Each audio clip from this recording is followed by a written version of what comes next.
గిదీని మీద ప్రశ్నించాలి సీమరాజు గారు, గిదీని మీద ప్రశ్నించాలి. ఇదేంటిది?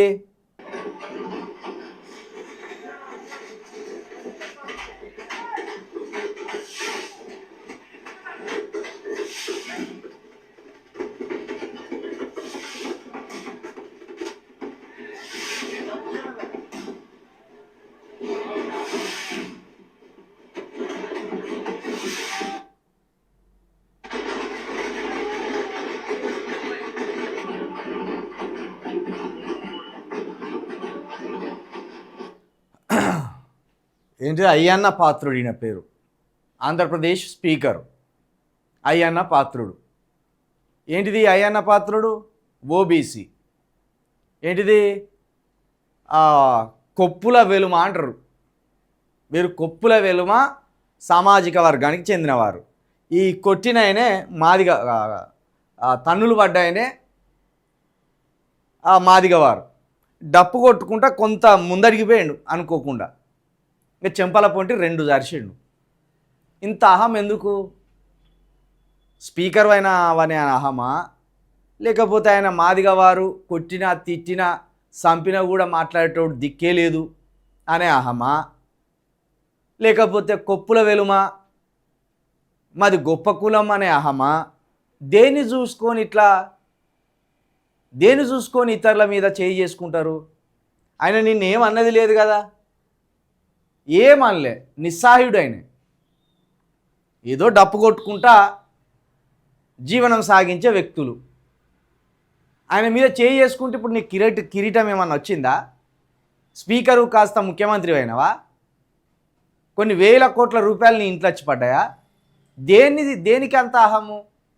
అయ్యన్న పాత్రుడు దేనికి అంత అహము? ఒంట్లో శక్తి మొత్తం కుంచకపోయినా, ముసలితనానికి వచ్చిన, ముడ్డి కిందికి 65 సంవత్సరాలు వచ్చినా సిగ్గనిపిత్తలేదురా అవులే? మాదిగా వారంతే గంత చులకనగా కనిపిస్తున్నారా? చేసుకోవాల్సినంత అవసరం ఏమున్నది ఆడ? అధికారంతో కళ్ళు మూసుకపోయినాయా నీకు? అధికారంతో కళ్ళు మూసుకపోయినాయా? ఇప్పుడు మాట్లాడాలి అక్కడున్న హోంమంత్రి అనిత గారు. మీ సామాజిక వర్గానికి సంబంధించిన మాదిగవారి వ్యక్తినే కొట్టిండు అయ్యన్న పాత్రుడు. మరి హోంమంత్రిగా ఉన్న మీరు అట్లా దాడి చేసిన స్పీకర్ మీద కేసు పెట్టిస్తారా లేదా? ఆయన మీద దాడి చేసినందుకు అట్రాసిటీ కేసు ఆయన మీద పెడతారా లేదా? అనిత గారు చెప్పాలి. ఇక ఇప్పుడు పవన్ కళ్యాణ్ గారు మాట్లాడాలి. ఏమన్నా అంటే ఓడిపోయిన ప్రతిపక్షమైన జగన్ గారి మీద చిందులేయడం కాదు. ఇటువంటి దుర్మార్గులు, ఇటువంటి నికృష్టులు, ఇటువంటి పాపిస్టులు మాదిగ వారి మీద, దళితుల మీద, బీసీల మీద అహంకారపూరితమైన దాడులు ఏంది ఇవి? నేను అందుకే మొత్తుకుంటా, ఈ డప్పులు కొట్టకండి. వాటి వల్ల వచ్చే రూపాయి ఏమీ లేదు, అవమానమే. మీరు డప్పులు కొట్టుడు బంద్ పెట్టి వాళ్ళకు పాడెలు కట్టుర్రి అని చెప్పిన. వాళ్ళకు పాడెలు కట్టండి, డప్పులు కొట్టుడు కాదు, వాళ్ళకు పాడెలు కట్టండి.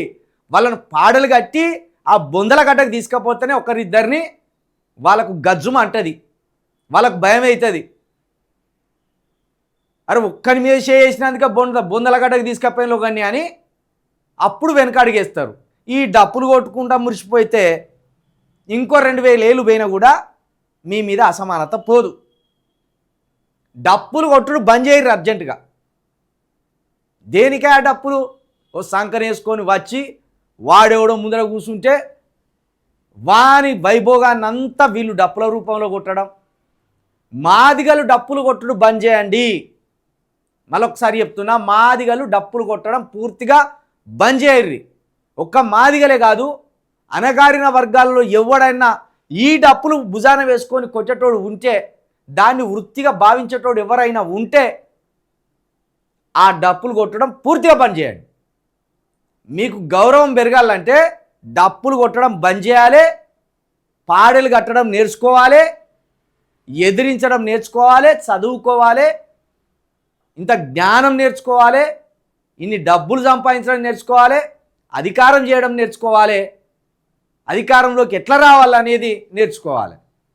ఎంత అహంకారం అయ్యన్న పాత్రుడిది, నెత్తి మీద బొచ్చే లేదు, రేపో మాపో కథమైపోతావు, ఎందుకు ఇంత అహంకారం? అడిగటోళ్ళు లేడనే కదా. మరి అక్కడ ఉన్న దళిత ఎమ్మెల్యేలు మీకు బుద్ధి ఉందా, పౌరుషం ఉందా? మీ ఒంట్లో ఉన్నది నెత్తురేనా? మీ ఒంట్లో ఉన్నది నెత్తురేనా? ఇట్లా వీళ్ళు ఓట్లెత్తే మీరు ఆ సీట్లలో గునుకుతున్నారు. మరి అంత బహిరంగంగా ఒక మాదిగ వారి వ్యక్తిని పట్టుకొని, అందులో ఒక వృద్ధుని పట్టుకొని చెంప మీద అంతమందిలో కొడితే ఎట్లుంటుంది? ఆంధ్రప్రదేశ్లో ఉన్న దళిత ఎమ్మెల్యేలు, దళిత మంత్రులు సిగ్గుపడండి, సిగ్గుపడండి. మీరు ఏం చేయలేని చంద్రబాబు నాయుడు చేతిలో కీలుబొమ్మలు మీరంతా. చంద్రబాబు నాయుడు చేతిలో ఉన్న కీలుబొమ్మలు.